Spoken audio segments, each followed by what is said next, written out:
আর আমার খেলার যেহেতু সবসময় লোয়ার মিডল অর্ডার বা মিডল অর্ডার ব্যাটিং করছি, তো সবসময় এটা ফ্রম দ্য বিগিনিং এ মাথায় থাকতো যে আইদার সিচুয়েশন অনুযায়ী খেলা লাগবে। তো এটা ছাড়া তো আর অপশন নাই, কারণ যখন আমি ইনিশিয়ালি যখন 8 নম্বরে ব্যাটিং করতাম বা 7 নম্বরে ব্যাটিং করতাম, তখন তো সিচুয়েশন আরো ডিফিকাল্ট হতো। এখন হয়তো 5-6 ব্যাটিং করি, কিছুটা হইলেও হয়তো বা সময় পাই অ্যাডজাস্ট করার। কিন্তু ফ্রম দ্য বিগিনিং চিন্তা থাকতো যে সিচুয়েশন অনুযায়ী খেলার, যতটুকু ওই অ্যাডাপ্টেবিলিটিটা আর কি যেন আমি বেটার করতে পারি। আমার মনে হয় still need to work on this things.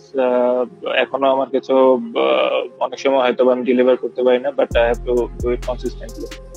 আমি জানি এটা কিভাবে, বাট আমাদের যত বড় বড় ভিক্টরি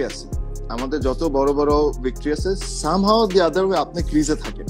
এই জিনিসটা কি আপনি লক্ষ্য করছেন কোনো সময়? মানে সামহাউ আপনি ইংল্যান্ডের ভিক্টরি বলেন, আপনি অনেকগুলো ভিক্টরিতে আপনি ব্যাটিং এ থাকেন সব সময়। মানে আইদার আপনি উইনিং শট মারেন, না হলে আপনি নন স্ট্রাইকার থাকেন।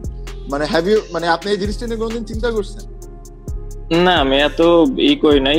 হয়তো বা 1-2টা ম্যাচে হয়তো বা থাকতে পারে, বাট আলহামদুলিল্লাহ সবার প্রচেষ্টাতে তো আমরা সবাই ভালো খেলছি, ম্যাচ জিতছি।